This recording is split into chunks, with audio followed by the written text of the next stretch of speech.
Ya, dan pemirsa, berikut merupakan profil singkat calon Ketua Umum PSSI berikut ini.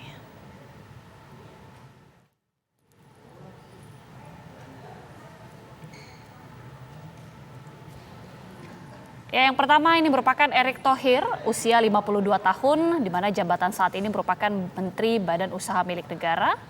Pengalaman bidang olahraga yakni adalah Presiden Inter Milan, kemudian juga Presiden MLS Amerika Serikat. Pemilik DC United ya, maksudnya yang berlaga di MLS di Liga Amerika Serikat.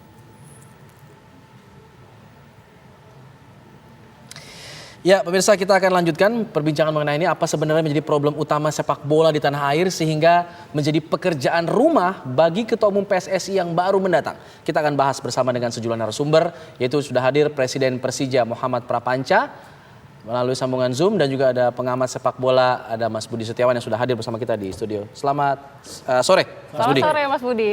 Mas Budi, kalau kita lihat ini sudah ada kongres dilakukan untuk perubahan masif di tubuh PSSI. Sebenarnya yang menjadi pekerjaan rumah, yang menjadi problem selama ini di tubuh PSSI apa sih? Kalau Anda melihat. Oke.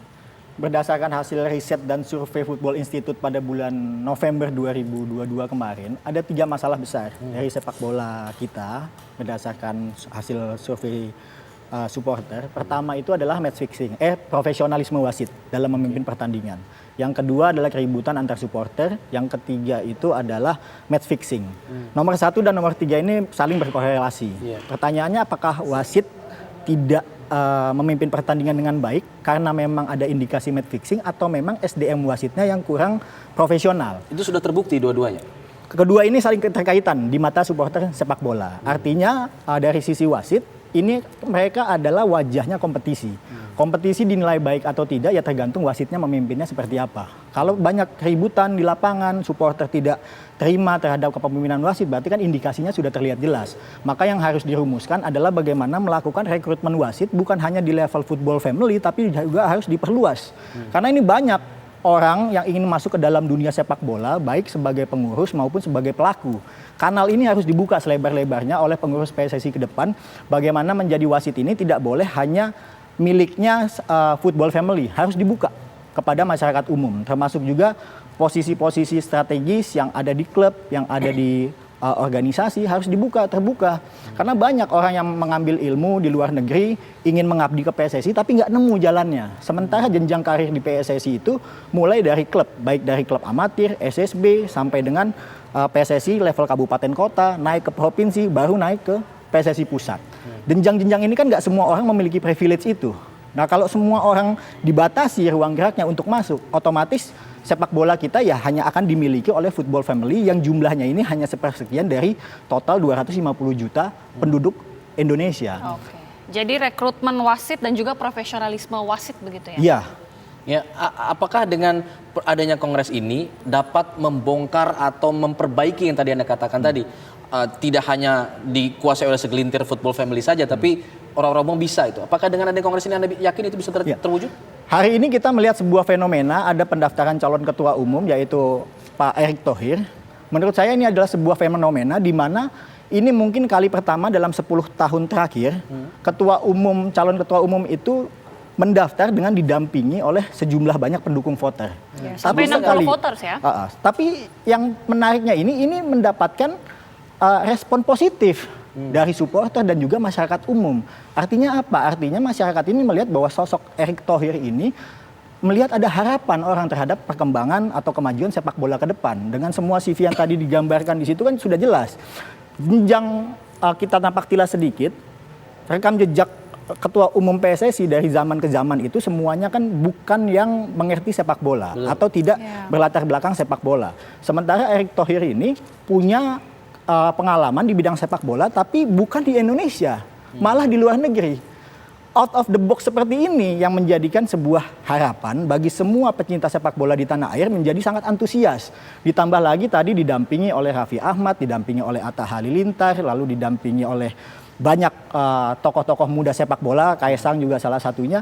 Orang-orang ini kan, anak-anak muda ini kan yang mau masuk ke dalam hutan belantara sepak bola yang tidak pasti dari sisi regulasinya, jadwalnya, bisnisnya, tapi mereka mau.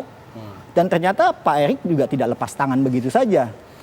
Dia mencalonkan diri, ingin membimbing anak-anak muda ini menuju industri sepak bola yang lebih bermartabat untuk menjamin bahwa prestasi tim nasional kita ke depan itu bisa seperti yang diimpi-impikan oleh masyarakat sepak bola kita. Kuncinya di kompetisinya. Kalau kompetisinya tidak bermartabat, jangan harap kita memiliki prestasi tim nasional yang hebat.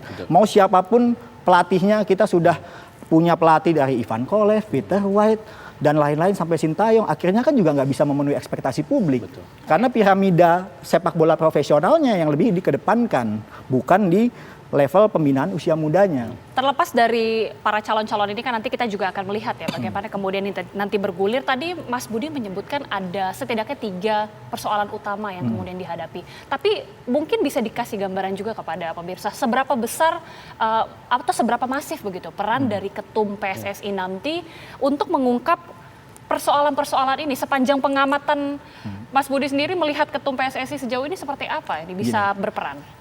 Di luar kan banyak isunya orang baru, orang lama. Kalau orangnya yang ngurus bola itu aja, mau kapan majunya. Saya nggak mau terjebak kita berpegang sama orang, karena orang ini datang dan pergi. Semua tuh ada waktunya. Statuta menjelaskan dibatasi 3 periode, tapi berarti kan ada batas waktu, limitasi, siapapun pasti akan selesai setelah 3 periode. Ini kita harus melihat bahwa ada sebuah persoalan, penyakit di dalam tubuh PSSI yang sudah bertahun-tahun lamanya tapi nggak bisa ditemukan obatnya. Ini kan butuh pengetahuan, butuh wawasan, butuh kreativitas untuk membongkar semua perkara ini. Kalau ketua umumnya tidak paham tentang bagaimana pengelolaan sepak bola dari usia dini sampai dengan pucuk kompetisi yang profesional, bagaimana dia bisa mengurai itu? Gagasan-gagasannya adu-adu gagasan ketika rapat komite eksekutif pasti akan kalah dengan gagasan pengurus yang masih memiliki aliran sepak bola tradisional misalnya. Sementara kan misalnya Pak Erick Thohir gagasan sepak bolanya kan udah pasti kan internasional, worldwide. Nah, pengetahuan wawasan kompetisi sepak bola ini yang worldwide ini harus ditularkan ke dalam pengurus sepak bola di kepengurusan yang baru. Oke. Nanti saya ingin mendalami mengenai orang lama yang menurut Anda tadi jangan terpaku sama orang sebenarnya, tapi konsep yang dibawa oleh ketua begitu. Nanti saya ingin dalami itu. Kita jeda dulu, kami akan kembali sesaat lagi, tetap bersama kami di Kabar Petang.